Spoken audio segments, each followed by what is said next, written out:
Assalamualaikum warahmatullahi wabarakatuh. Kembali bersama kita PCNU Online. Kali ini kita berada di Pondok Pesantren At-Thayyibah. Nah, saat ini saya bersama langsung ke pimpinan Pondok Pesantren At-Thayyibah. Berada di hadapan saya saat ini adalah pimpinan umum Pondok Pesantren At-Thayyibah, yaitu Kiai Haji Nahrawi, ya kan? Oke, para kaula nahdiyin di setiap pelosok daerah. Kali ini saya akan ngobrol-ngobrol ringan dengan pimpinan Pondok Pesantren At-Thayyibah, Kiai Haji Nahrawi. Beliau ada beberapa yang akan kita obrolkan, persoalan soal serius tapi santai, persoalan pondok pesantren. Kemudian kita juga akan mengetahui bagaimana pola dalam mengasuh pondok pesantren. Kemudian bagaimana Kiai Haji Nahrawi ini menuntut ilmu, kemudian pengalaman-pengalamannya dalam mengaji ilmu agama seperti apa.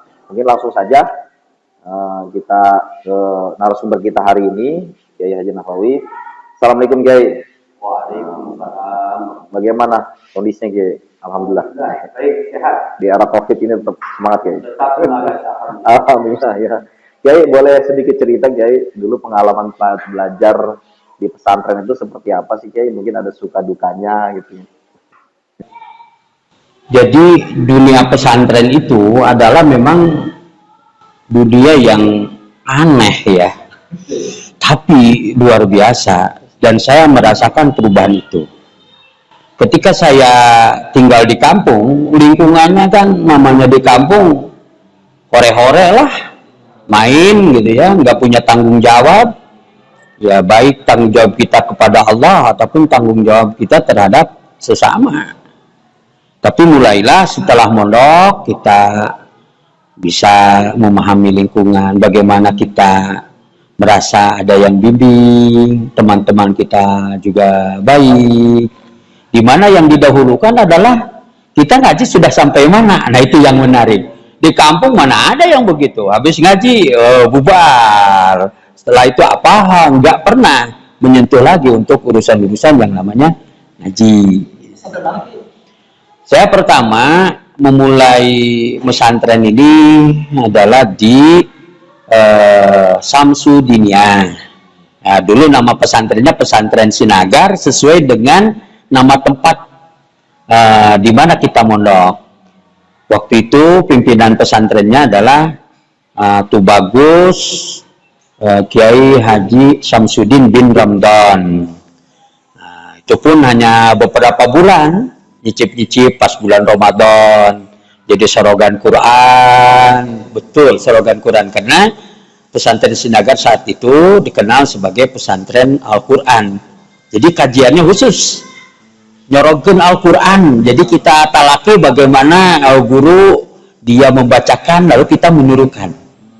Nah, begitu. Waktu itu belum ada kitab. Ya, tahun 1979 mulainya saya mondok di Pagentongan. Ya, Pagentongan. Waktu itu belum dikenal Al-Falak, masih dikenal Pagentongan.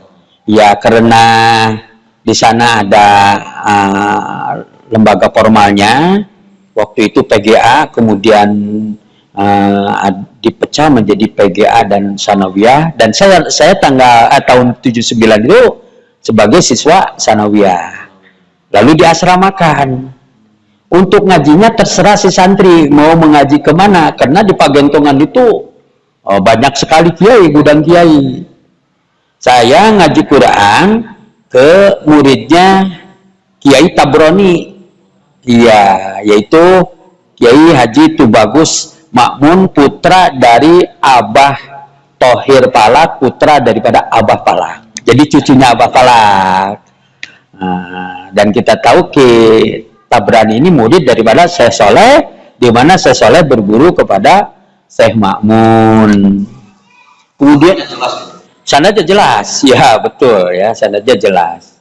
Lalu saya mengaji kitab, dimulai dengan kitab Jurmiyah Sorogan waktu itu, biasa Al-Kalamu Utawi, ngaran kalam iku huwa utawi iku kalam pakai Jawa. Jadi untuk daerah Bogor sekitarnya hingga Banten itu pakai Jawa.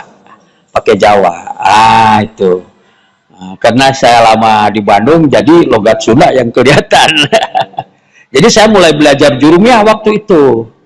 Belajar Sapina pada seorang kiai namanya Kiai Luai. Kiai Luai ini adalah mantunya Kiai Asep Yasir yang aslinya dari Anyar, dari Jaha. Terus saya mengaji pada beliau hingga kita belajar ikut sama santri-santri gede, itu untuk fikihnya hingga ikut ngaji Fathul Mu'in dan Kifatul Ahyar, kemudian juga ngaji ilmu tasawuf namanya Kifatul Azkiya wa min Hajil Asfiyah. Nah begitu. Selanjutnya di tahun 81-an karena Kiai Luai pindah ke sekitar dulu namanya itu lebur asalnya ya, atau kampung asalnya Cisempur ya, yang berdekatan dengan Sukabumi. Saya melanjutkan ngaji ke Kiai Allahumma sholli ala Muhammad, namanya itu yang tinggal di Sirnagari. Selama 1 tahun saya mengaji pada beliau. Allahumma sholli ala Muhammad, saya lupa betul tuh ya sampai ya Allah. Ya. Itu ngaji dilanjutkan jurumiyah, Kailani, Matandina itu ngaji terus, kemudian ngaji Kiai Suhrawardi. Kiai Suhrawardi, ya Allah ya, beliau udah wafat, berdua sudah wafat. Ngaji hadis juga Tanqihul Qaul, kemudian kitab apa namanya Nawadir, kitab cerita tuh dikaji biasa, Dulatun Nasihin, kitab tafsir Jalalain ya. Begitu pengalaman awal waktu kita dari tahun 79 hingga 82. Setelah tahun 82, saya melanjutkan ke Banten, ke Serang. Ke Serang. Jadi, saya mesantren di Serang, nama pesantrennya At-Tahiriyah. Ya, tidak ada kaitannya dengan At-Tahiriyah yang ada di Kampung Melayu. Iya, jadi berdiri sendiri. Kebetulan, nama dari ayah kiai saya itu Kitohir. Jadi beliau mengabadikan nama ayahnya menjadi At-Tahiriyah. Nama guru saya namanya Kiai Haji Tubagus Hasuri. Tepatnya di Kaloran, berdekatan dengan kantor Kementerian Agama di Serang waktu itu. Yang sekarang masih alhamdulillah berjalan. Di sana dikaji lebih banyak lagi selain pendalaman kitab Nahu dan Shorof ya, jurumiyah, dan juga kitab Kailani ya. Juga mengaji ngelal ya, ngelal juga diajar ngelal, selain narkib ngelal juga, nasrib ngelal, kemudian ya narkib ya, itu udah menjadi hal yang biasa yang kita kenal di pesantren ya. Enggak ada terjemah, namanya pesantren enggak ada terjemah, biasa ngelogot itu dimulai dari kita memahami kedudukan kalimat. Biasanya kalau kita makan di awal utawi udah pasti itu mubtada. Ini diberi tanda biasanya pakai tanda ha atau mim. Begitu tulis ya kan begitu. Kalau khobar ya kasih tanda kho. Ya kalau maf'ul bi biasa kita kasih dengan ing kan gitu ya. Nah begitu. Nah di situ kita diberikan pengajaran lanjutan. Juga kita diajarkan takrib ya. Kemudian diajarkan juga Sahih Bukhari, Ihya Ulumuddin, Hikam Ibnu Athaillah, selain yang kajian-kajian yang sudah lazim kita di cabang Nahu ya, seperti kita Yaqulu, Imriti, itu udah sehari-hari seperti itu. Nah, selesai saya waktu itu tahun 85. 85 saya melanjutkan kemudian ke Al-Jawami, Bandung, Cileunyi. Waktu dulu terkenal sebagai pesantren Sindang Sari, karena tempatnya di Sindang Sari. Karena di sana terkenal dengan usul fikih, kajian kitabnya namanya Jam'ul Jawami, akhirnya pesantren itu dikenal sebagai pesantren Al-Jawami. Betul ya, nama kiainya itu Kiai Haji Sujai. Kiai Haji Sujai.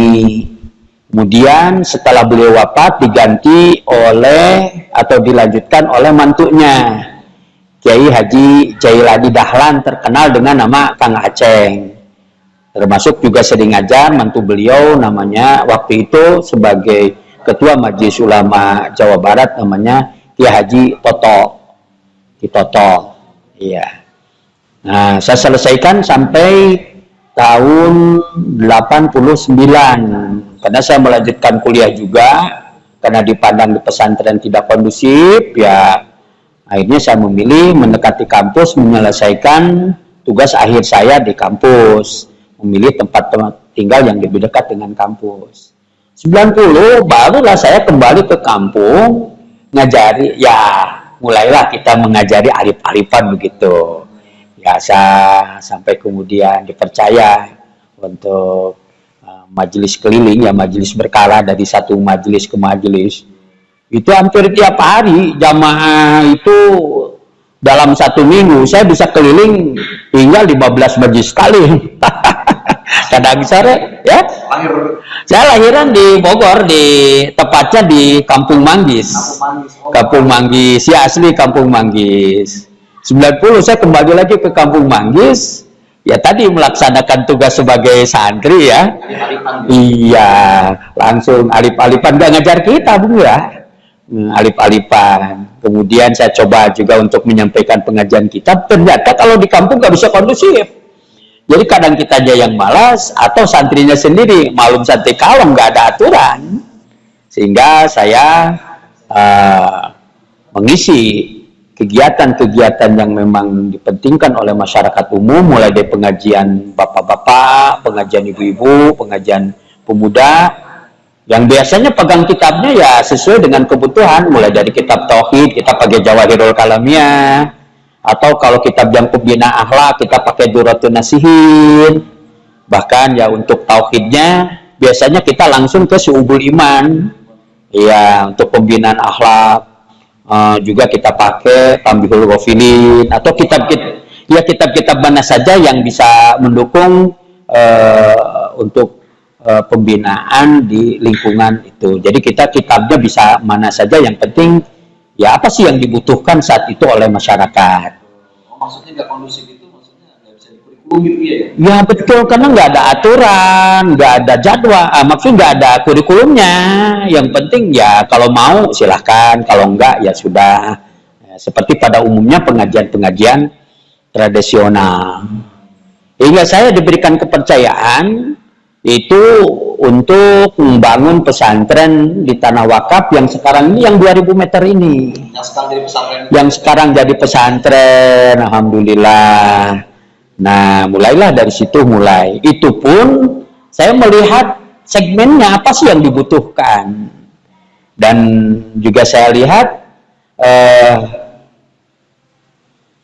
kebutuhan masyarakat kita ini. Nah, mulailah saya dengan merintis tahfiz. Otomatis di dalamnya ya ada tajwidnya, tahsinnya juga. Jadi mereka belajar teori. Yang biasanya kita pakai adalah Tuhfah atau Jazariyat. Jadi sumbernya.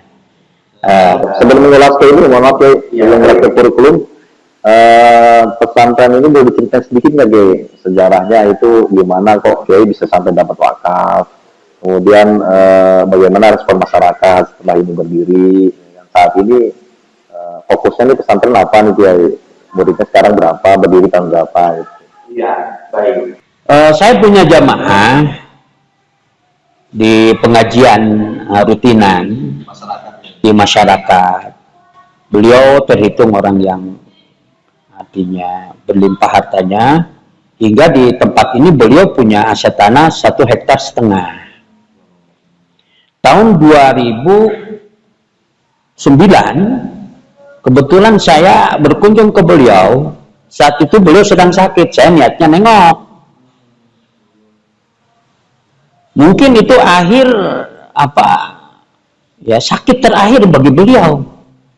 mungkin sudah ada firasat atau bagaimana, dia cerita, saya punya wakaf tanah di daerah Ciherang, di daerah Batu Hulung, daerah Ciminyak. Saya ingin berwakaf, begitu, ingin berwakaf.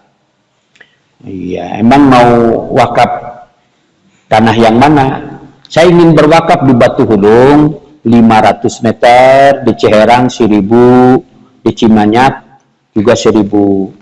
Oh ya baik, karena saya merasa artinya karena kejamaah ingin memberikan support, dorongan agar niat yang mulia ini terrealisir.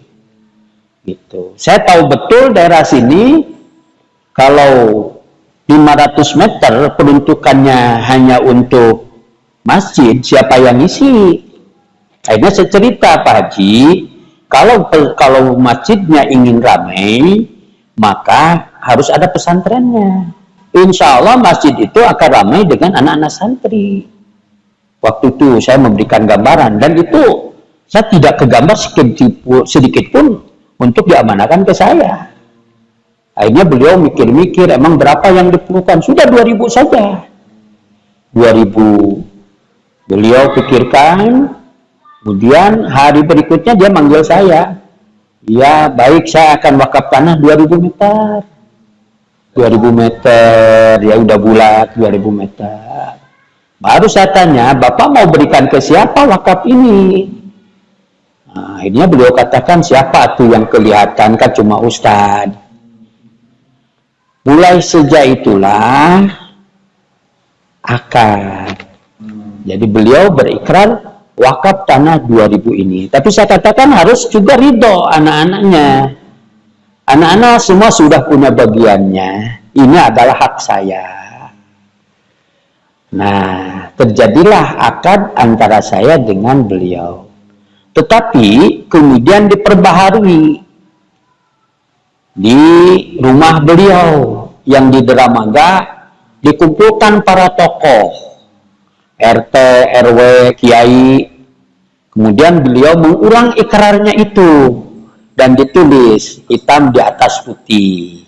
Ini nanti saya tunjukkan tentang perjanjian wakaf saya dengan beliau.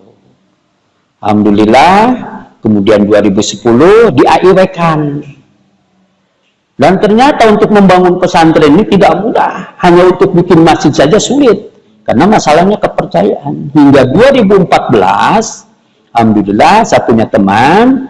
Dia dulu sering di Saudi. Kemudian membangun yayasan namanya Ad-Da'wah. Dialah yang memfasilitasi saya dengan Syekh Abu Salman dan Syekh Soleh untuk terbangunnya fasilitas pesantren. Dimulai dari 2 lokal untuk kelas, 3 lokal buat asrama, 1 buah masjid, 1 rumah imam, kemudian ada dibuatkan juga buat usaha namanya ya warung lah ya, dengan MCK 4 buah. Nah, itu dibangun 2015. 2016 saya mulai rekrut, bahkan dari 2015 sudah jadi. Alhamdulillah masyarakat sekitar itu respon betul luar biasa, sampai anak-anak yang di lingkungan ini dibawa ke sini ngajinya di pondok jadi santri kalong sama ustadz-ustadznya ngajar di sini. Iya, masyarakat itu mulanya memang curiga karena biasanya bangunan yang dari sumbangan Arab Saudi itu pahamnya berbeda dengan lingkungan. Tapi saya diberikan kesempatan untuk silaturahmi dengan mereka, terutama dengan ustadznya. Ustadznya tanya, penasaran. Itu penasaran. Oh, saya jelaskan. Saya tinggal di mana, latar belakang saya seperti apa, ini bagaimana saya mendapatkan kesempatan untuk membangun pondok, gitu kan. Alhamdulillah, mereka memahami, bahkan mendorong. Jadi, sebelum ada santri mukim, santri kalong dulu yang berasal dari kampung sebelah sini, kira-kira 300 meteran ngaji itu tiap-tiap sore ramai hingga mencapai 100 orang.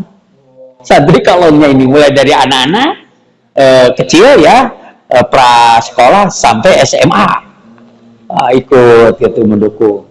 tidak langsung formal ya kayak ngalung dulu kayak. Iya. Memastikan nih ajarannya Wahabi bukan. Nah, ya karena kan kalau bangunan-bangunan bantuan dari Saudi dianggapnya seperti itu. Padahal dari pihak sana juga tidak memaksakan, hanya kurikulumnya Quran. Dan saya artinya akomodatif, memang itu juga salah satu bagian yang ingin saya sampaikan ke mereka, gitu kan. Nah, alhamdulillah nggak ada problem, kalaupun istilah itu yang sering digemborkan salafi, ya kita kan sama juga salafus saleh, gitu kan. Nggak ada masalah lah, kita tidak untuk cari perbedaan tapi cari persamaan. Yang penting bahwa jadiah dari orang yang Fa'ilul Khair ini betul-betul wujud, terbukti, dan ada faedah manfaatnya, dan itu dikontrol tuh nggak ada problem, alhamdulillah ya. Selama berapa lama kayak ngaji ngalung sampai formal? Oh ya, itu sampai 2016. Dari 15 akhir sekitar ini udah selesai di bulan Oktober sudah.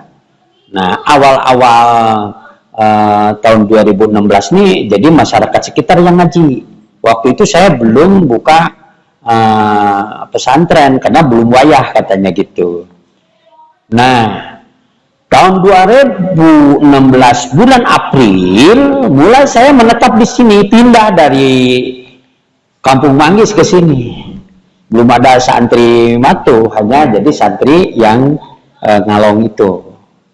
2016 di awal bulan, biasa awal tahun, bulan Juni bahkan, mulai saya menerima santri. Waktu itu santrinya hanya ada 7 orang. 7 orang santrinya. Banyak sekali. Alhamdulillah itu 7. Nah, awal-awal sanawiyah. Di tengah perjalanan mulai orang datang, hingga di tahun pertama dari 7 orang menjadi 20 orang di tahun 16 sampai 17, periode 16-17. Dari 7 terus bertambah, ada yang pindahan di kelas 1 itu atau kelas 7. Jadi santri saya selama 1 tahun ada 20 orang, perempuan 3, sisanya laki-laki. Terus di tahun kedua bertambah lagi, ternyata alhamdulillah saya punya santri 60 orang, bertambah betul, jadi 2 kali lipat. Mungkin semua kayak Semua mungkin, nggak boleh ada yang nggak boleh ada yang didungdak ya, harus booking, karena sekolah ini pun saya siapkan untuk santri saja, tidak untuk yang lain. Kemudian di tahun berikutnya nambah lagi, karena yang lain udah sehingga tambah 80 orang. Berikutnya naik lagi di periode angkatan 4 menjadi 130 orang. Kemudian tahun 2000 yang sekarang 2021 malah santri tersisa 120. Ternyata COVID itu lumayan juga pengaruhnya ya. Yang tahun 2019-20 santri baru itu 84 orang. Nah, yang sekarang santri ini hanya 40 orang. Itu pun ya kena alasan ekonomi, banyak yang mengundurkan diri. Sehingga santri sekarang jumlahnya ada 120. Laki-laki kisaran 44 orang, perempuan di kisaran 76 orang. Nah, sekitar itu. Itu juga harus saya cek lagi, karena kebijakan yang saya terapkan, jika ada anak santri yang melakukan tindakan-tindakan yang melampaui batas, termasuk adalah pergaulan bebas, itu biasanya saya kembalikan lagi ke orang tua. Harus, karena kita lebih sayang kepada anak-anak yang lebih banyak daripada hanya 1. Ya, nah itu. Dan alhamdulillah 2017 kita diberikan wakaf lagi 3.000 meter dan segera dibangun. Itulah kemudian cikal bakal untuk Pondok Putra, adanya di wilayah Cangkurawok. Oh, terpisah dia. Terpisah. Karena tadi itu kan saya tidak mau ikhtilat itu, campur ya laki-laki perempuan. Kalau dekat ya kita nggak bisa tidur. Ya akhirnya alhamdulillah Allah berikan jawaban, ada yang wakaf 3000 meter gitu. Dan sekarang bangunan di Putra ini kita alhamdulillah sudah ada 13 lokal, dengan juga kita siapkan hamam lebih daripada 15, bahkan kita punya ini untuk WC saja nih ada 19 selain WC masjid yang pertama kali diberikan. Di Putra sudah tersedia 12 lokal, juga ada masjidnya, ada kantornya juga di sana dengan WC 8, bahkan ada 11. Nah, itu di Putra. Nah, itu perjalanan saya nih. Memang ini sangat mudah, hanya 5 tahun, tapi bersyukur pada Allah, kepercayaan masyarakat luar biasa, dan saya juga terima kasih ini. Nah, biasa cerita pesantren lama sekali. Ini hanya 5 tahun. Hanya 5 tahun, program kita sudah jalan semua. Alhamdulillah, sampai hari ini diwawancara ini. Sebut aja kayak dari ilmu yang tadi saya ceritakan, misalkan ABCD untuk saat ini yang diterapkan di kurikulum apa aja nih? Oh iya, namanya pesantren sebenarnya pasti itu kajian kitab kuning. Tetapi berdasarkan pengalaman saya, banyak santri-santri yang piawai dalam kitab kuning, tetapi di dalam bacaannya banyak terbata-bata. Ya, bacaan Qurannya terbata-bata. Karena saya punya pengalaman, bukan saja di kitab, tapi juga ngaji Quran. Waktu saya di Banten tidak hanya ngaji kitab, tapi saya menyambungkan sanad, memperdekat saya berguru ke Kiai Haji Tubagus Hudori. Iya, beliau itu teman gurunya guru saya. Jadi sama-sama berguru kepada Syekh Soleh. Jadi sanadnya lebih dekat, dan saya diajari qiraat as-sab'ah dari beliau. Nah, kemudian saya lihat di lapangan, termasuk katakanlah sudah membuka pesantren, ya, tapi bacaannya ya banyak nggak sesuai ya. Begitu. Akhirnya saya memutuskan sebelum ngaji kitab, maka harus ngaji Quran dulu. Dan program unggulannya tahfidz. 1 tahun 5 juz. Jadi program saya di 3 tahun tuh 15 juz. Gitu. Tidak hanya artinya hanya sekedar tahfidz, tapi kita bina juga keilmuannya. Ya, keilmuannya kita bina, tajwidnya kita bina, kemudian kita periksa juga makharaj dan sifatul hurufnya secara talaki. Secara talaki, ya bagaimana mengucapkan mulai dari alif, ba, dan seterusnya. Biasanya anak-anak itu dinazamkan atau didendangkan ya, mulai dari a, i, u, ba, u, an, ani, a, na, minal, mu, ni, ma, i, an, ani, a, sampai keluar masuk. A, i, u, ba, u, an, ani, a, na, minal, mu, ni, ma, i, an, ani, a. Biasanya itu terus, ini dilatih. Itu sebenarnya metode ini sudah lama ya untuk mengenal dan mudah mengaplikasikan sifat dan makharijul huruf dengan metode seperti itu. Iya. Nah, selanjutnya biasa setoran binazor, karena kita programnya hafiz ya, tahfidz juga harus store. Nah, yang harus mereka setorkan adalah 4 baris saja. 4 baris. Jadi Quran itu dari 1 lembar ada 2 halaman, 1 halaman ada 2 makro, 1 makro ada 2 makto. Nah, 1 makto itu rata-rata di angka 4 atau 5 baris. Nah, yang wajib mereka setorkan ke kita itu adalah 1 makto saja, 4 baris saja. 4 baris. Jadi binazar dulu, kita dengerin bacaan, kita betulin, setelah itu suruh dihafal. Cara menghafalnya diulang-ulang 30 sampai 40. Ya, 20, 30, 40 tergantung anaknya. Kalau cerdas 20 udah cukup. Ya, contoh umpamakan mulai dari yang biasa kita sampaikan surat An-Naba umpamakan. Amma yatasaalun, diulang-ulang sampai 20 atau 30. Amma yatasaalun anin naba'il azim. Terus diulang-ulang.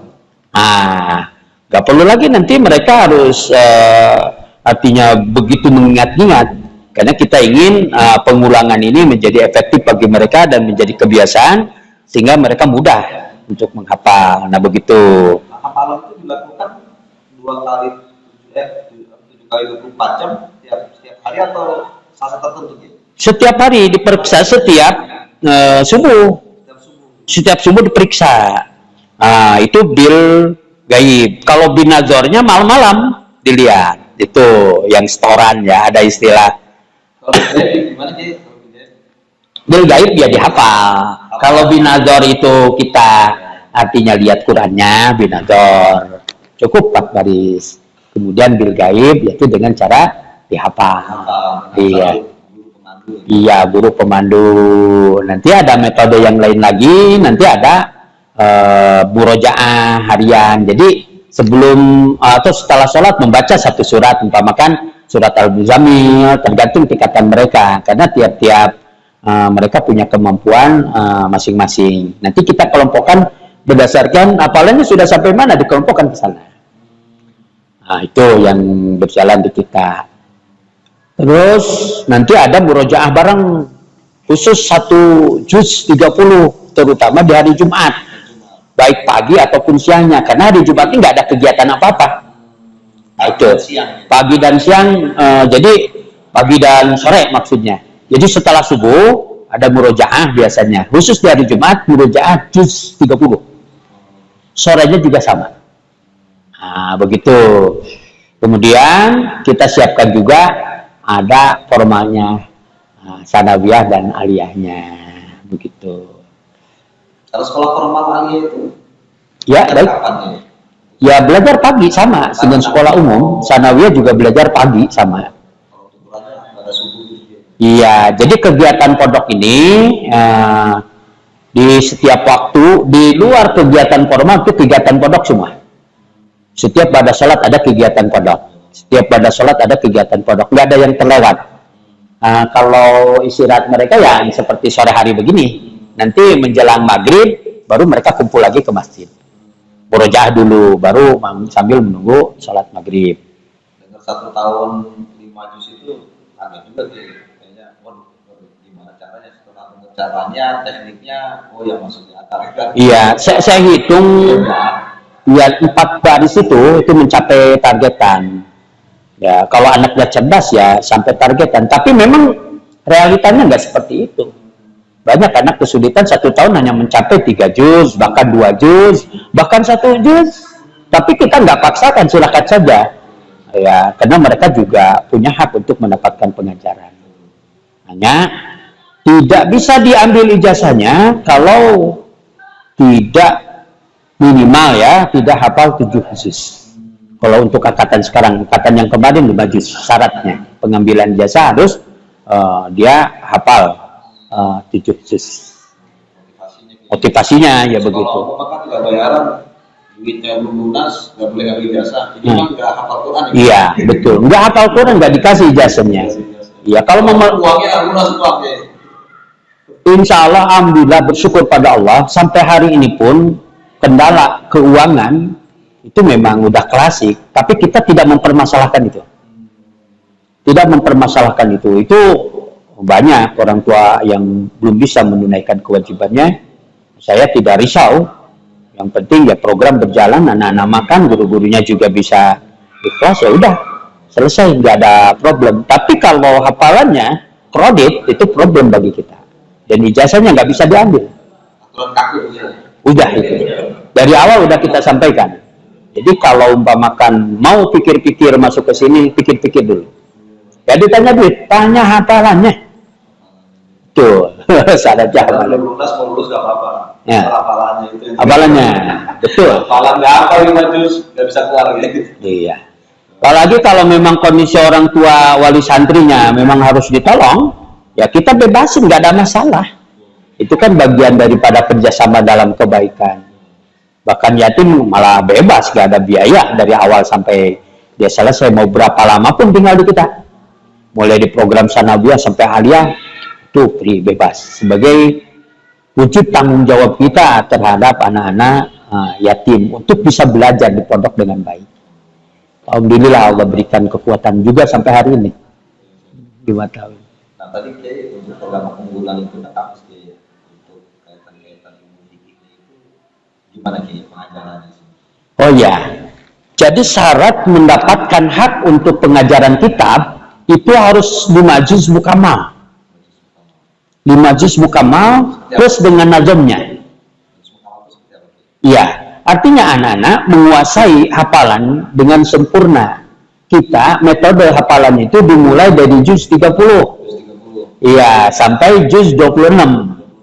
Kalau udah selesai juz 26 baru juz 1, 2, 3 dan seterusnya. Ketika anak-anak ingin belajar kitab, ya, maka syaratnya harus 5 juz mukamal plus dengan nazamnya. Jadi nanti tidak ada beban lagi, tinggal melancarkan.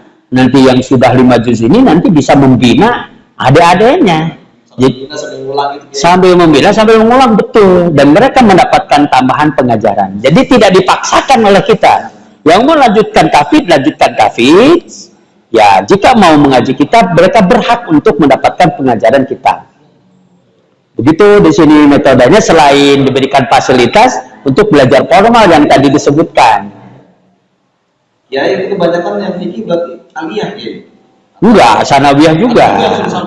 Iya, sudah sampai. Bahkan ada mereka yang memang cerdas, kelas 8 pun udah hafiz dan mereka berhak untuk artinya ngaji kitab. Jadi enggak berdasarkan kelas di sini, berdasarkan kemampuan. Walaupun aliyah, ya, tapi dia baru masuk, gak hafiz, gak hak dia belajar kitab. Iya, itu harus hafiz dulu, baru ngaji kitab. Ya, belajar pengalaman yang sudah-sudah. Jadi ngaji kitab itu adalah program khusus di pesantren. Tetapi Quran ini adalah kebutuhan yang khusus dan kita banyak melihat ya realitanya. Banyak bacaan Qurannya masih artinya terbata-bata, nggak sesuai lah gitu ya, kadang nggak talaki. Maka saya jadikan baca Quran ini basic dulu, bahkan hafiz, harus hafiz. Sekarang ada ini nih, Kiai, pertanyaan mengenai utama mana sih Kiai pondok pesantren dengan sekolah umum khususnya atau ibah ini, artinya bagaimana pesantren dalam mempersiapkan generasi muda yang dididik di pesantren untuk nantinya di masyarakat kemudian melakukan syiar agama Islam. Seperti apa sih Kiai? Ya, baik. Jadi pesantren Toibah ini mempersiapkan anak-anak santri kita, dia menjadi anggota keluarga yang baik.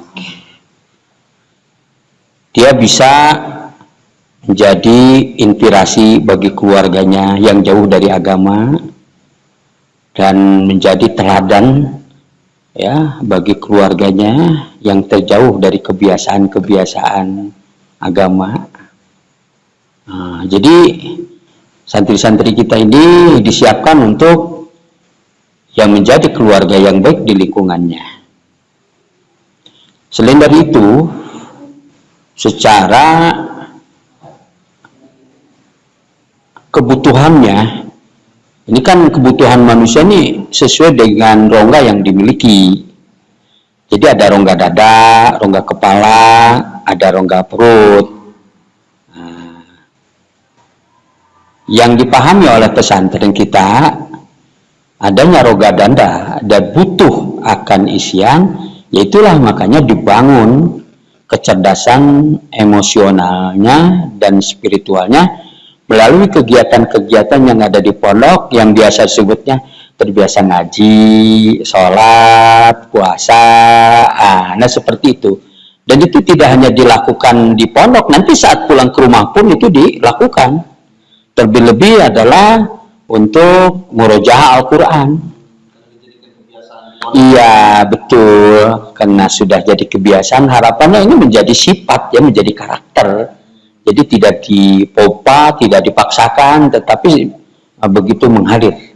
Memang Itu tersistem kayak. Insya Allah, ya seperti yang tadi sudah dilihat, ya keseharian anak-anak santri di kita seperti apa? Sholat 5 waktu, zikir ibadah, ya biasa setelah sholat ada zikir pada maktubah, kemudian murajaah. Nah itu kebiasaan mereka.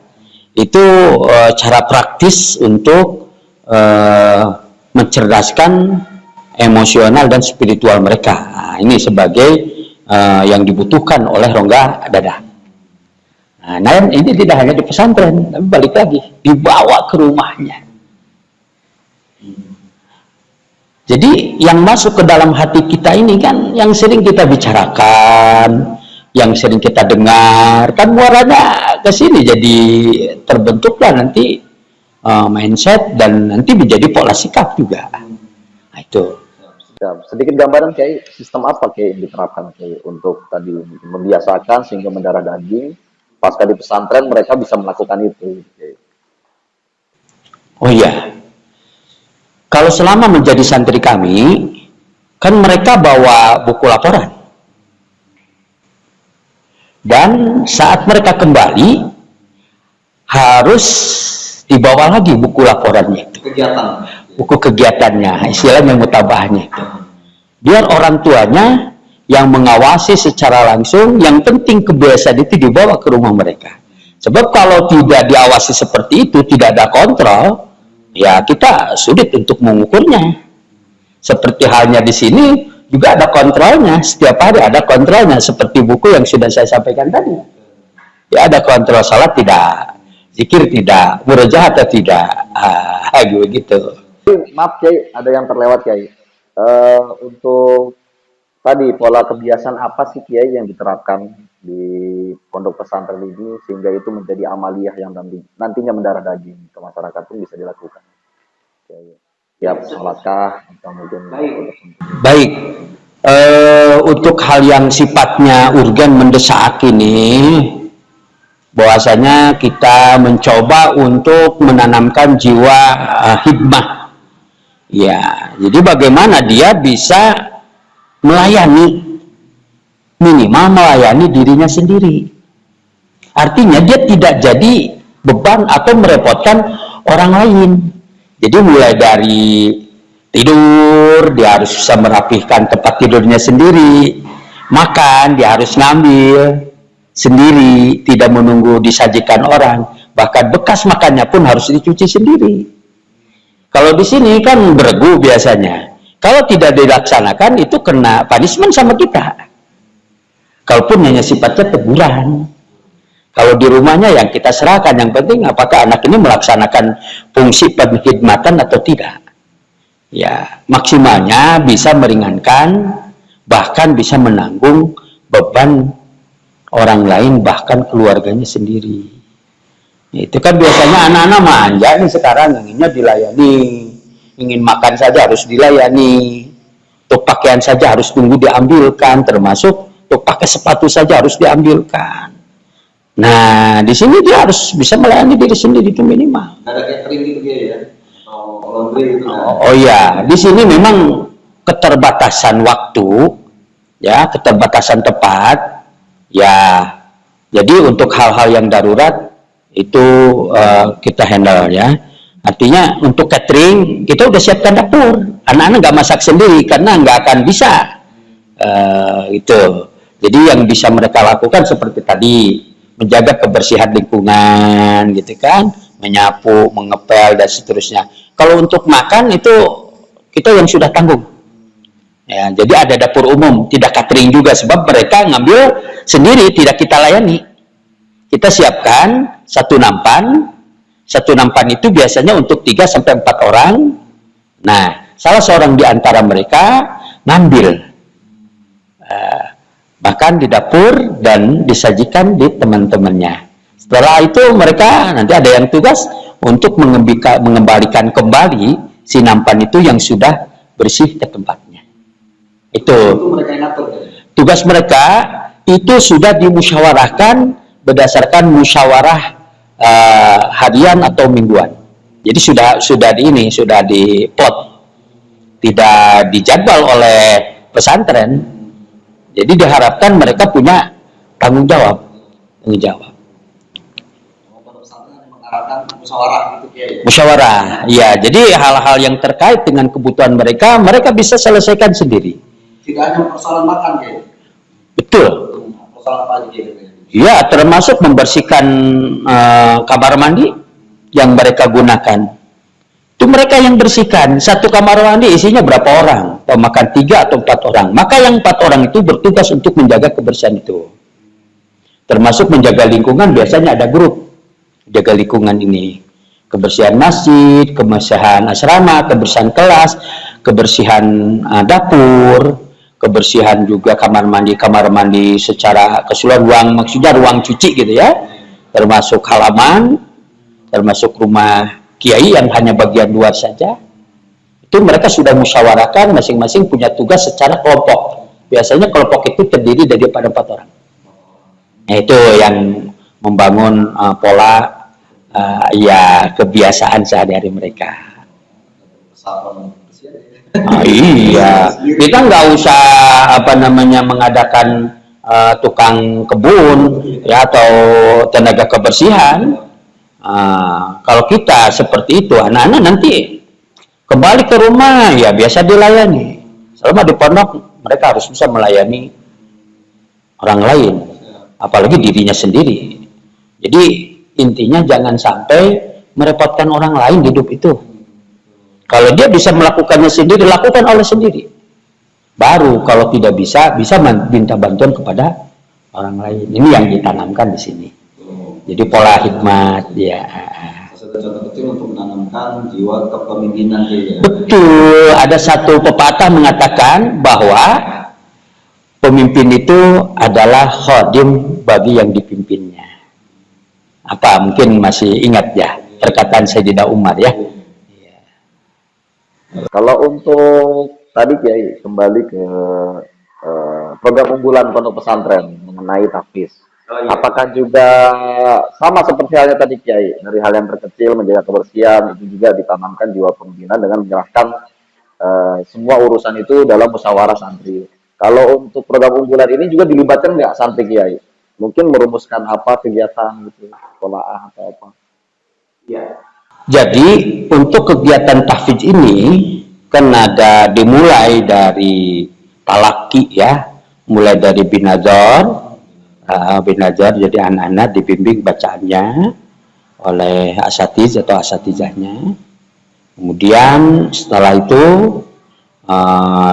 diberikan tanggung jawab untuk mengulang-ulang. Setelah diberikan perbaikan dalam membaca Al-Quran dengan melihat, setelah mereka bagus bacanya disuruh mengulang-ulang. Biasanya mengulang itu sampai 20, 30, bahkan 40 kali tergantung kemampuan si anak itu. Kalau agak lamban memang daya ingatnya kurang setia, biasanya disuruh mengulang-ulang agak sering. Dan targetannya satu hari itu dia mengulang satu makto. Satu makto itu artinya separuh daripada makro. Satu makro itu separuh halaman. Iya, kira-kira 4 barisan. Nah, itu yang bimbing. Setelah itu baru anak yang sudah mengulang-ulang itu disuruh store bin gaib, artinya dihafal, store di hadapan gurunya yang sudah hafal. Jadi katakanlah dengan binazor dia persiapan, setelah itu dia harus store lagi dengan bil gaib. Untuk menjaga hafalan mereka dan terus-terusan ada peningkatan, maka mereka harus mengulang-ulang dengan istilah tuh murojaah harian. Biasanya pada sholat. Pada sholat ya murojaah terus. Ada yang sifatnya bareng, ada yang sifatnya sendiri-sendiri. Sesuai dengan kemampuan, keluasan mereka. Kita tidak menekankan harus nggak. Terserah mereka, yang penting punya tanggung jawab. Nah nanti akan dibuktikan dengan metode manzil. Metode manzil itu adalah saling membacakan antara santri dengan temannya. Biasanya 2 orang. Satu mendengarkan, satu membacakan. Biasanya di itu seperempat juz ya. Seperempat juz kurang lebih 5 halaman. Mereka membaca 5 halaman bil ghaib dengan cara dihafal. Nah, nanti sewaktu-waktu saya bisa kirim juga ini contohnya. Jadi di sini Ustadz tidak intervensi, diserahkan kepada si santri dia untuk memilih temannya. Karena kan di antara mereka ada yang hafalan sama, ada yang tidak sama. Dan mereka akan memilih teman yang sama. Yang penting satu hari dia bisa saling membaca di antara temannya seperempat juz.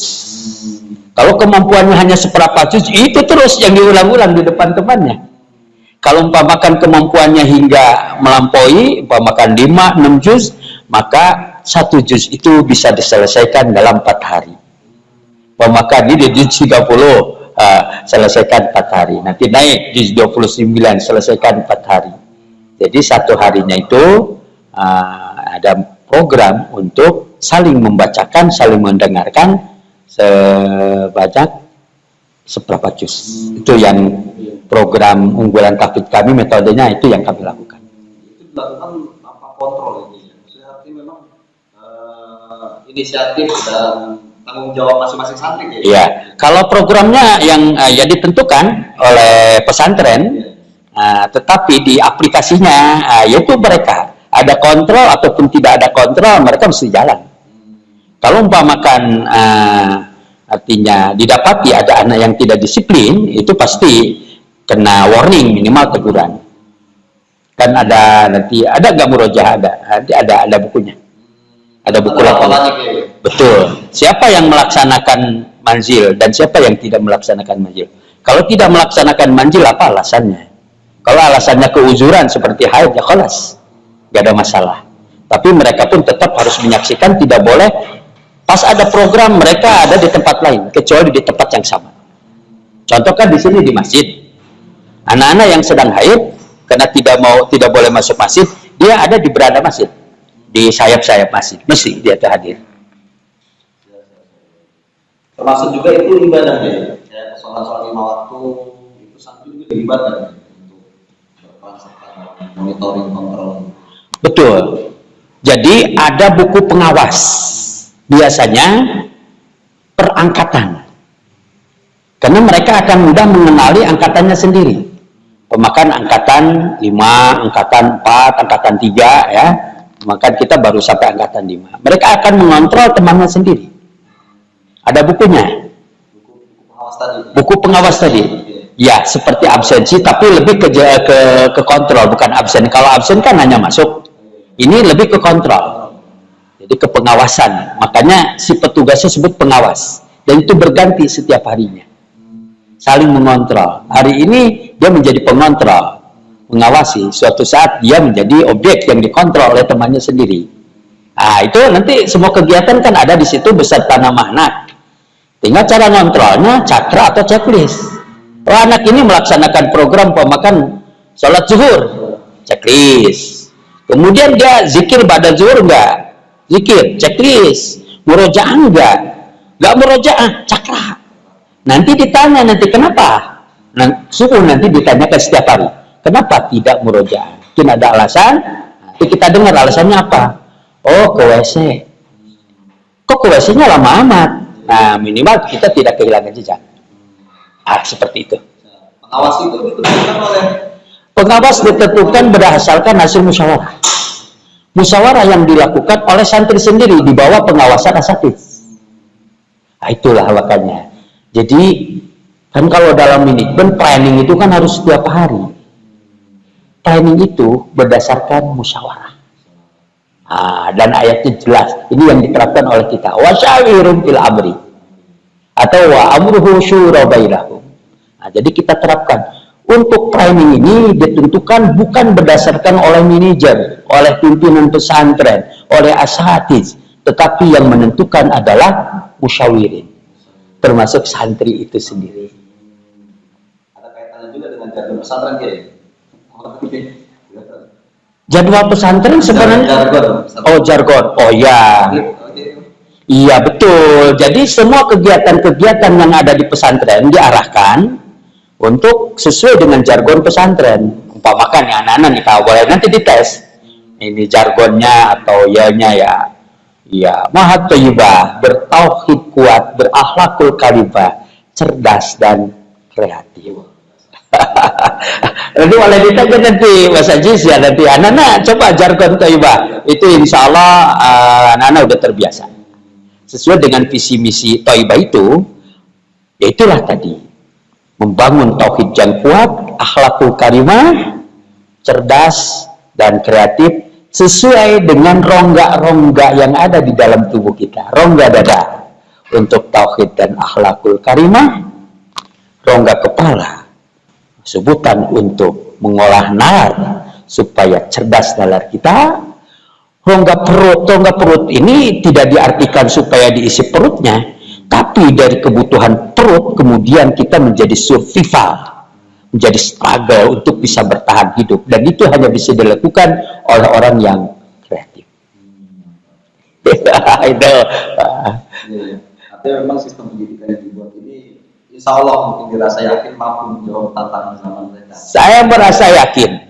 Karena ini kebutuhan sepanjang masa, dari masa dulu, sekarang, bahkan yang akan datang.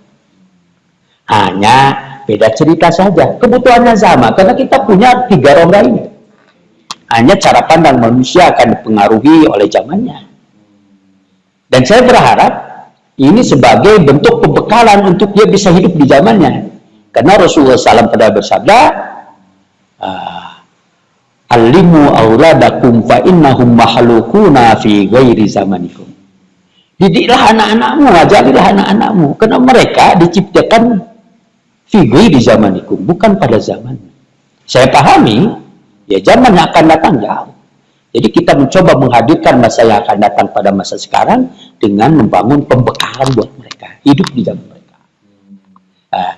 Nah ini akan selalu rongga dada, rongga kepala, dan rongga perut. Rongga dada, tetap anak-anak harus berusaha terbentuk tauhidnya, akhlaknya, dan dia bisa mengolah nalarnya sampai cerdas, dan dia terus mengolah kreativitasnya. Karena orang yang mati kreativitasnya, dia akan ketinggalan. Apa yang bisa diberi dari orang yang tidak kreatif? Kreatif. Saat ini Kiai tidak dipungkiri Kiai, banyaknya juga yang memahami bahwa pesantren itu belajarnya apa, kita klasik, ilmu-ilmu kuno, ya kan, yang pasti nggak bisa menjawab tantangan tantangan zaman gitu Kiai. Karena kan dianggap ya, materi-materi kuno gitu Kiai. Menjawab itu gimana Kiai? Ya, sebenarnya kitab-kitab klasik itu adalah disusun oleh para ulama yang luar biasa penghikmatannya, sehingga mereka meninggalkan karya ini betul-betul ikhlas, bukan untuk mencari apa-apa. Dan itu dasar untuk pengambilan keputusan atas problem-problem yang terjadi di kemudian hari. Dan mereka akan lebih objektif di dalam memberikan satu fatwa hukum. Kita tidak akan pernah maju ke depan tanpa melihat dari karya-karya orang sebelum kita. Itu adalah sebagai fondasi. Kalau mau maju, jelas kita harus belajar dari orang-orang sebelum kita. Tapi memang masih relevan tuh. Masih relevan. Betul, masih relevan.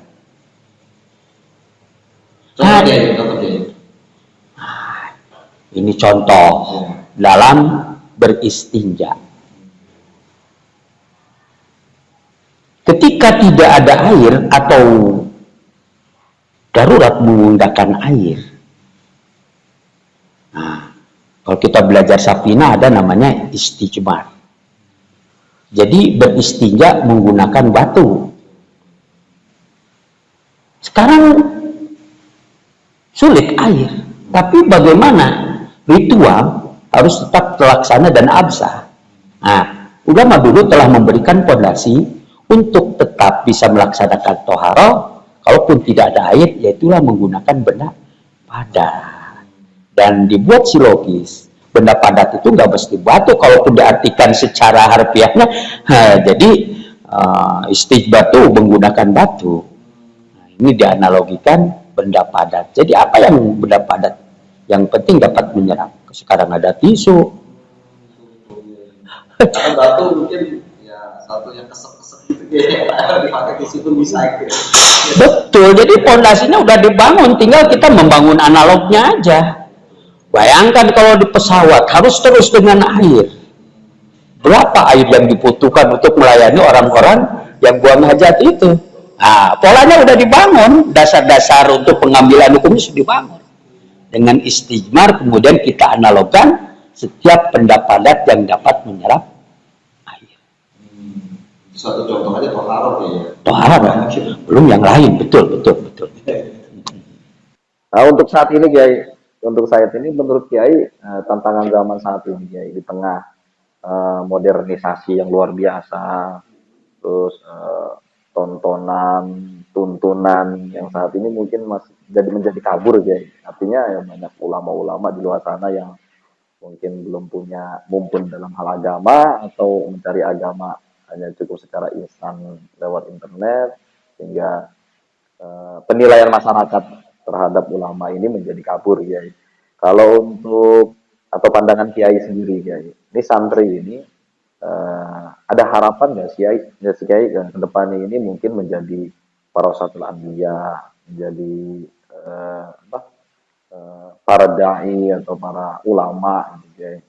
Dan yang dipersiapkan apa aja Kiai? Sebenarnya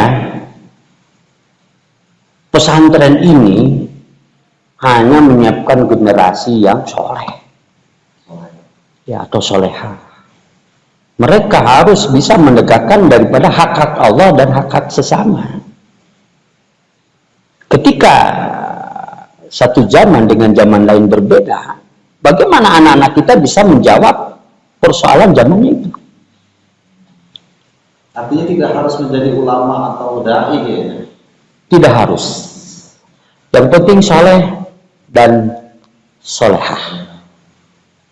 Nah, diartikan soleh dan solehah ini al-qaim bihukukillah wal qaim bihukukil ibad. Dia mampu menegakkan hak-hak Allah dan menegakkan hak-hak sesama. Jadi menjadi dai itu bukan menjadi profesi, tapi tugas yang melekat menjadi sifat daripada orang soleh. Tidak membiarkan satu kerusakan terjadi kecuali dia harus merubahnya. Bukan memindahkan, merubah. Biasanya dimulai dari perubahan pembiasaan. Perubahan pembiasaan dimulai dari kesenangan, kecintaan, hobi. Bagaimana hal-hal yang maslahat, yang baik ini menjadi sebuah kesenangan bersama. Makanya insya Allah di sini lebih mengarahkan daripada keinginan, kesenangan. Mereka senang bermain dengan teman-temannya, kan? Ya, biasanya cenderung membuli. Ya, sini saling mendukung. Saling mendukung. Insya Allah seperti nanti dilihat di contoh, coba. Yang sekarang mereka saling mendukung, saling mengingatkan. Tidak kemudian menyalahkan temannya, membuli temannya karena dianggap melanggar satu kesalahan. Nah, jadi rubah. Nah, itu yang sedang berjalan pembinaan di sini. Jadi image pesantren memang harus jadi ulama setelah pesantren itu salah juga ya. Memang yang terpenting adalah soleh dan soleh kan ya. Iya. Itulah yang kami pikirkan juga nggak harus, ya itu kan kalau ulama itu pilihan. Dan kita tahu untuk menjadi ulama itu bukan berdasarkan sebutan orang, tetapi adalah akibat dari yang ia lakukan. Ulama itu menurut lugat kan sigot mentahal juga. Artinya orang yang mumpuni, yang tabahud di dalam penguasaan ilmu. Semua 14 pan ilmu itu ya, baru sebut ulama. Kalau hanya tahu mungkin sebut, ya kita lebih cenderung menyebutnya ya santri sajalah. Kalau ulama, Masya Allah ya, kita merasa istilahnya jauh sekali di zaman sekarang ini. Iya. Jadi kita lebih cenderung, udahlah, kita tetap belajar muta. Semuanya itulah namanya muta'alim aja lah, santri saja. Jadi nggak ada berhenti, terus mencari. Karena gelar ulama itu bukan sebutan profesi, tapi betul-betul itu hasil daripada proses mujahadah dia di dalam pencarian terhadap ilmu. Mungkin tidak menjadi harapan yang mutlak gitu Kiai ya. Santri itu keluar harus jadi ulama, walaupun tidak menutup kemungkinan itu. Tidak menutup kemungkinan kalau memang Allah kehendaki dia itu diberikan taufik untuk terus mencari, belajar, dia menjadi seorang ulama. Seperti mungkin tadi tradisi menjadi karakter mereka yang dibentuk di sini ya. Yang dibentuk karakternya. Ya. Kemudian Kiai tadi ada jargon tentang inovasi kreatif. Untuk saat ini Kiai ada nggak sih Kiai yang digagas oleh santri atau pesantren terkait dengan inovasi santri gitu Kiai, entah produk atau apa gitu. Ya. Jadi kami sedang merintis bagaimana santri ini bisa kreatif dengan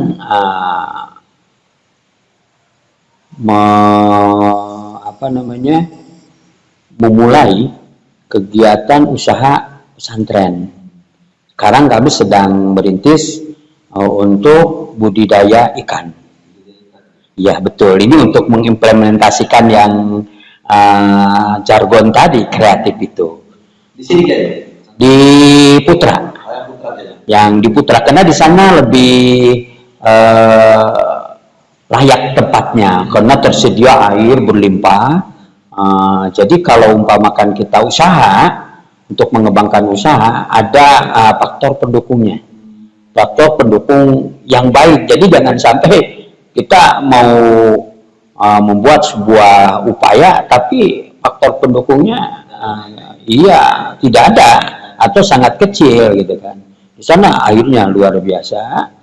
Jadi budidaya ikan. Insyaallah nanti bisa kontrol ke sana. Dan sekarang dilanjutkan budidaya ikan itu dengan olahan. Nah, jadi ikan itu diolah. Selanjutnya nanti terserah kreativitas si santri dan asatidnya itu sendiri. Olahannya mau seperti apa ke depan? Sekarang ini olahannya ikan bumbu. Olahnya ikan bumbu. Jadi si nila itu nanti biasa diolah sedemikian rupa pakai bumbu, lalu diprosen. Betul, untuk nanti bisa disiapkan untuk waktu yang lama. Santri kita nggak bisa artinya andalkan, mereka hanya ikut partisipasi, mengamati dan membantu sebagai wahana edukasi buat mereka. Karena santri itu realnya mereka sebenarnya ya belajar di lingkungan tuh nggak usah artinya dipaksakan, biar mereka punya pengalaman saja. Itu narasi kita ya. Nanti di sini untuk Putri baru dirintis karena baru ada peluangnya. Kami punya tetangga yang sedang mengelola hidroponik. Ya, kira-kira jaraknya ada sekitar 400 meter dari sini. Baru tahun ini nanti akan kita programkan anak-anak santri diperkenalkan pada pola pertanian modern. Iya, baru nyambung. Karena kita kan terbatas orang, terbatas sarana. Nah, kita sudah ada orangnya, sudah ada sarannya, jadi tinggal mengarahkan saja. Itu jauh lebih efisien dan juga lebih ekonomis. Insya Allah. Ini yang saya penasaran Kiai, tadi dari sisi kreatif, kemudian mulai diarahkan santri ini mengelola ikan, lalu kemudian pengolahan produk ya kan. Ini sudah cenderung mungkin nanti diarahkan, dilatih untuk berdagang Kiai. Ada apa dengan perdagangan sih Kiai? Rata-rata kok pesantren memang kadang yang saya lihat itu diarahkan untuk wirausaha, perbedaan dengan karyawan atau apa itu seperti apa Kiai? Jadi sebenarnya lebih ke arah kreatif ini, tiarnya ini tidak harus ke perdagangan atau jadi karyawan, tidak di sini tidak. Nah, tetapi bagaimana bahwa kreativitas mereka tetap terjaga dan diharapkan berkembang. Diharapkan berkembang. Toh ke depan dia menjadi apa? Pengalaman sendiri yang akan menjadi dasar dia mengambil keputusan. Apakah menjadi pedagang, menjadi petani, menjadi karyawan. Pesantren tidak mengarahkan pada salah satunya. Silahkan, dia punya kebebasan untuk memilih, untuk mengembangkan kreativitasnya. Nah, kadang-kadang di lingkungan keluarga itu menjadi salah satu pertimbangan dia menjadi apa di lingkungannya. Kalau lingkungannya biasanya karyawan, dia memilih menjadi karyawan. Kalau menjadi petani, dia lebih memilih menjadi petani. Nah, kita punya santri yang berasal dari Cibening. Yang Cibening itu kira-kira dari arah Ciampea yang ke atas itu. Rata-rata di sana orang running. Anak-anak lebih senang dengan running. Karena mengikuti contoh yang sudah ada. Nah, itu yang sudah ada. Jadi tidak mengarahkan ke salah satunya, yang penting mereka kreatif. Mau dagang, mau tani, atau menjadi karyawan, bebas bagi mereka. Yang penting berkarya. Hanya jiwa kreativitasnya itu tetap kita jaga dan kita kembangkan melalui edukasi yang kita bangun. Jadi munhayang, kalau kata orang Sunda begini, ini kata pengasuh pesantrennya, mun hayang ngake kudu ngakal. Apa tuh? Iya, kalau pengen makan ya harus usaha. Iya, jadi jangan ngandelin orang, dia harus untuk memenuhi hajatnya, dia harus berusaha, jangan jadi beban bagi orang lain. Nah, itu kira-kira yang dimaksud untuk betul, dengan mengembangkan jiwa kreativitas ini, struggle gitu kan. Oke, terima kasih Kiai. Mungkin sedikit ada nasihat Kiai atau kata mutiara atau mauidhah hasanah dari Kiai untuk para pemirsa warga Nahdien yang menonton siaran kita, Kiai. Saya persilahkan Kiai. Iya, saya teringat ada satu ungkapan. Pertama, niat. Jadi niat itu diibaratkan seperti surat. Surat akan sampai pada alamat yang dituju. Ketika kita niat baik, kita akan disampaikan pada niat kita, pada kebaikan. Itu satu.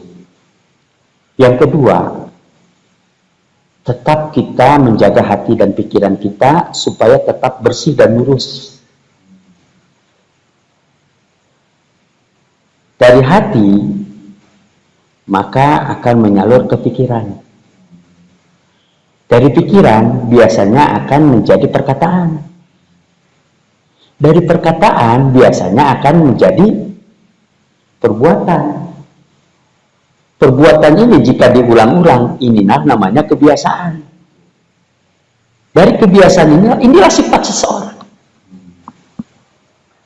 Dan dari sifat itulah nasibnya ditentukan. Kalau kita punya niatan yang baik, punya pikiran yang baik, punya perkataan yang baik, punya sikap perilaku yang baik, kebiasaan yang baik, menjadi karakter baik, maka nasib kita menjadi nasib baik.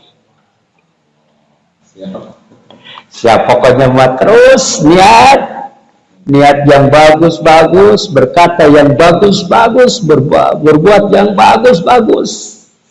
Nasibnya pasti bagus. Nasibnya pasti bagus. Kalaupun belum terlaksana, belum terrealisir, insya Allah niat kita menjadi pahala.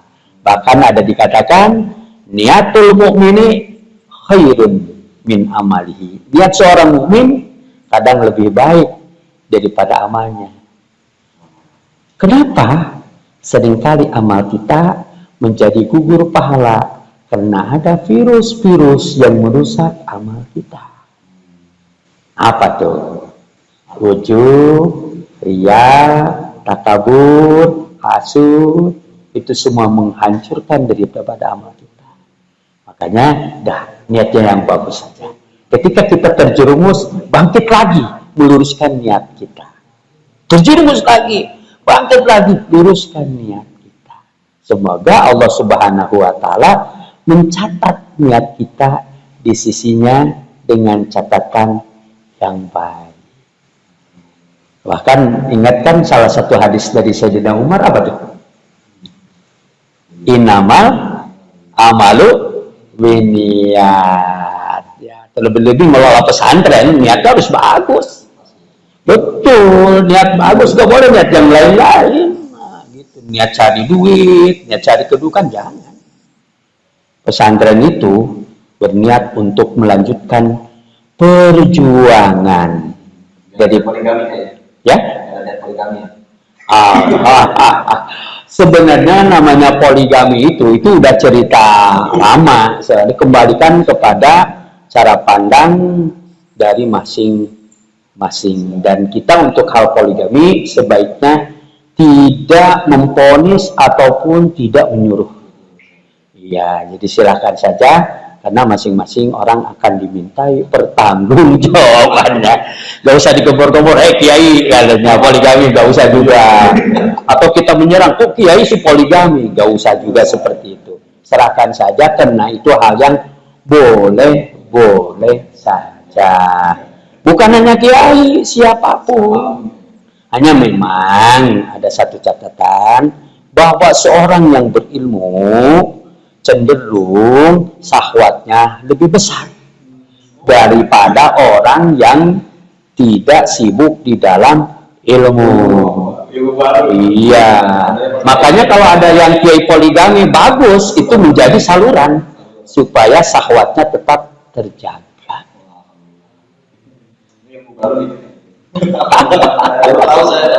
Iya.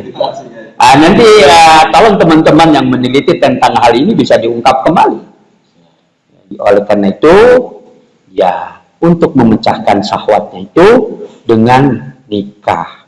Bila perlu tambah lagi istri agar jangan sampai terjerumus begitu. Jadi bukan wajib, boleh ya. Boleh. Terima kasih Kiai. Ini satu amalan juga nih buat kita nih. Terima kasih Kiai atas kata mutiaranya, atas sarannya, ya kan. Demikian para pemirsa, tadi telah kita saksikan bersama beberapa mau'idhah hasanah, kemudian historis sejarah dari perjuangan Kiai Haji Nahrawi dari mengajar alif-alifan sampai hari ini memiliki pondok pesantren dan dipercaya untuk memimpin pondok pesantren atau Ibah, ya kan. Dan tadi sebagaimana kata mutiara beliau, kuncinya adalah berhati ikhlas, dari hati ikhlas kemudian pikiran yang bersih, dari pikiran yang bersih dan perkataan yang baik, lalu menjadi tingkah laku, menjadi karakter dan nasib yang baik, ya kan. Semoga apa yang dicita-citakan oleh beliau bisa terlaksana, dikabul oleh Allah Subhanahu wa taala, dan khususnya untuk kita juga yang mendengarkan mendapat keberkahan dan motivasi untuk menjalani hidup. Sekali lagi terima kasih Kiai. Sampai jumpa. Wassalamualaikum warahmatullahi wabarakatuh.